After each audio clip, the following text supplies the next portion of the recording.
Good morning, Barkley Brookers. Welcome back from spring break. So it's April, and April is a month that has a bunch of different things that are going on. A lot of our months have something special about them, like Black History Month and Women's History Month and Hispanic Heritage Month and National Poetry Month. Well, April has a very, very special theme, and it is Autism Awareness Month. So my friends who were part of the group that got to hear Have Fun, Molly Lou Mellon, you might remember I pointed out to you a character who was differently abled than you or I might be. She did not or could not use her body the way that we use our body, and so she had to walk with double canes. That's how it helped her to walk. Well, autism is a way of being differently able that you can't really see right away. When you look at someone who is autistic, sometimes you don't notice right away that they are autistic. And sometimes you might see a person who is acting differently or speaking differently than you would expect them to and wonder why. And sometimes the reason for that is because they are autistic. Autistic members of our community are everywhere. They're in our schools, they're at the park, they're in the restaurant, they're everywhere. And they are just as much a part of the community as you and I are. And so a way that we help people to be kind to people of all different ables. The glitter is kind of making it a little bit hard to see, but it says be kind, Barkley Brook, be kind. One of the biggest weapons that we have is knowledge, learning as much as we can. And I'll tell you what, my friends, even the doctors are still trying to learn about autism. And there are so many things that are different from one person with autism to the next that it's the whole name of it is the autism spectrum disorder.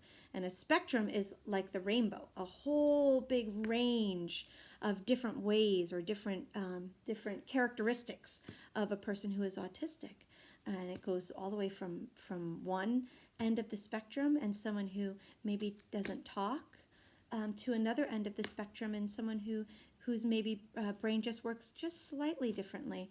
And so it's you wouldn't notice right away. You wouldn't even think, oh, there's that person must have autism, because it's this big giant spectrum of abilities and different abilities and disabilities. And so the story that we're going to read today, that I'm going to read to you, is called My Brother Charlie. The author of this story is Holly Robinson Peete, who is a very fine actress. She is a mommy, and two of her children are twins, and they're Ryan and RJ. Now, Ryan is the co-author of this book with her. It's written by Holly Robinson Peete and Ryan Elizabeth Peete. And I know some of you are going, wait, Ryan Elizabeth? Ryan's a boy's name. Ryan is one of those names that can be both a boy and a girl's name. And I'll tell you a secret, Barkley Brookers. We have a teacher at Barkley Brook Elementary School whose name is Ryan, and she is a lady. So you can see if you can puzzle out who that is. So the illustrator of this story is Shane W. Evans, and it has very, very sweet pictures in it.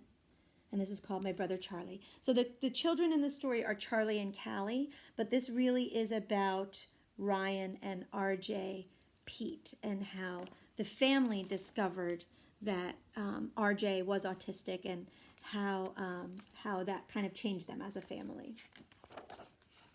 We've always been together, even in Mommy's tummy, my twin brother Charlie and me. Here they are in Mommy's tummy. We still share lots of things: curly hair, brown eyes, how much we love hot chocolate with marshmallows, our dog Harriet, rolling in the grass, music, football, and names that start with the letter C: Callie and Charlie.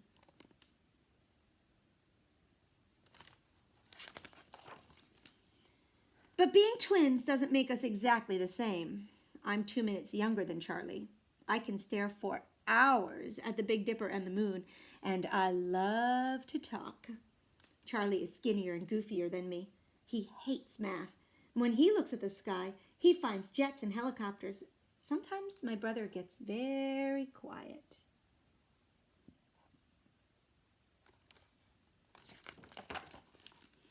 When we were babies, I pointed out flowers and cats and fireflies.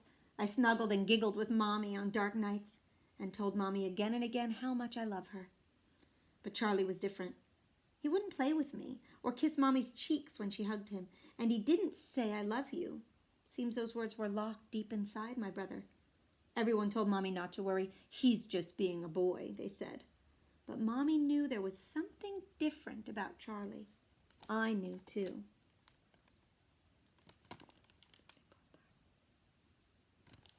With Mommy.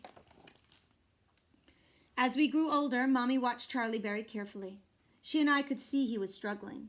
Then Mommy discovered that Charlie's brain works in a special way because Charlie has autism. It's harder for Charlie to make friends or show his feelings or stay safe. The doctor even told Mommy that Charlie would never say I love you. That made Mommy and me the saddest of all.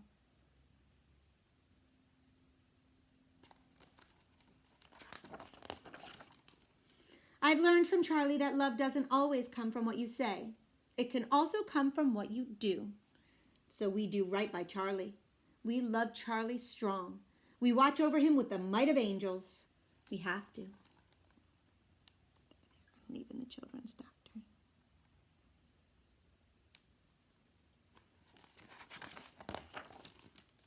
When Charlie wants something, nothing stops him, even when it's dangerous. And there are days when it's hard to be Charlie's sister.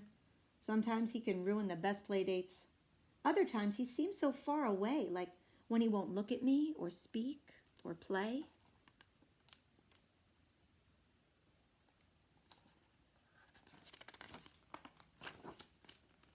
I wish I could crawl inside Charlie's world to move things around for him and me.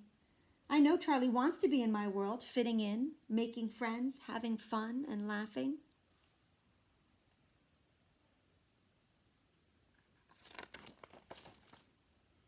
There are good times with Charlie, too. When Charlie looks right at me and welcomes me with his smile, he lets me touch his face. He laughs when we lock fingers in a holding hands game. That's Charlie's I love you, said in silly ways that we play together.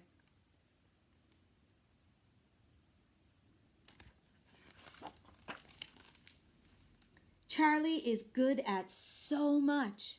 He knows the names of all the American presidents.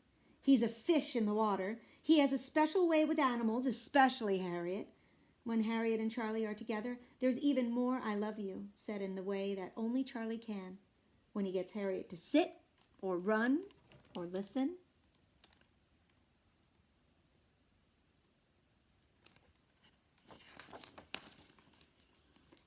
Charlie's got a mind that tests things. Shoelaces, paper clips, apples, pine cones, and he enjoys sharing.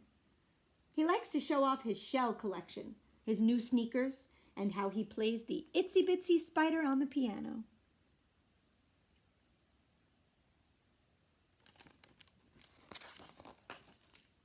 Charlie likes to share how sweet he is and how much he cares about other people. When I fall off my bike or bump my head, Charlie comes running. He always makes my hurt feel better with the caring that comes from his eyes. Sometimes when Charlie can't find the words, when they unlock themselves from inside him, he does say, I love you.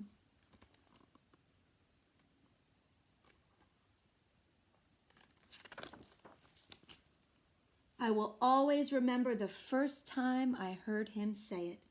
So clear and kind, so gentle, so Charlie. I banged my toe hard and cried, and there was my brother patting my back, saying over and over again, Don't cry, Callie, I love you.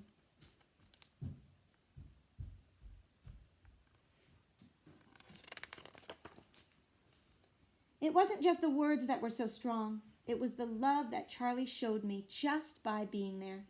I love you too, Charlie, came from me fast.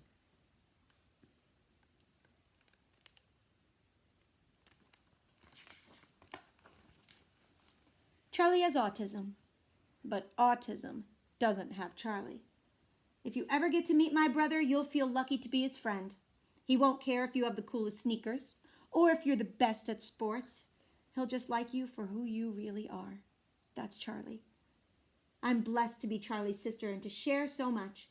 I count my Charlie blessings every day. At the top of my Charlie blessings list is the love that Charlie and I have for each other.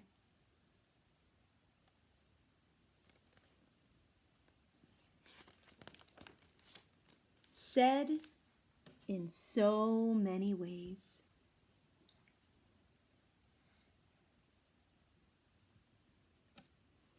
And so at the end of this story is a little bit more information about why we wrote this story.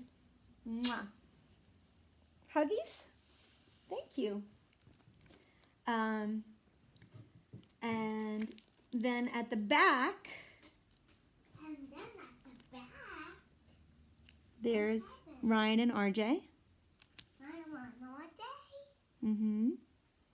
And so this is Holly Robinson Peete, the author. And then this is Ryan and RJ, the twins. And Ryan is the one that wrote it with her mom. And so just remember, my friends, the most important part, the most important thing is to always be kind. Don't pass judgment right away when you see something happen. Usually there's a reason underneath everything that's going on around you. And that doesn't just mean with autism or with people who are differently abled. Maybe someone's having a bad day. Maybe maybe your brother or your sister is really, really having a hard time and everything you do or say is bothering them. There might be something going on in there that you don't know about. So before you snap back or yell back or start that fight or continue that fight, take a second to think, what's really going on here? That's hard for grown-ups to do. Super, super hard for kids to do. But it's a really good thing to get into. It's a really good habit to start when you're younger. Take a moment and think before you react. Be a little bit more understanding of everybody. That's how you show love. That's how you show kindness. And that is how you make our world a better place, because it is all of our world. All right. Have a great day. Have a great week. I'll see you next time.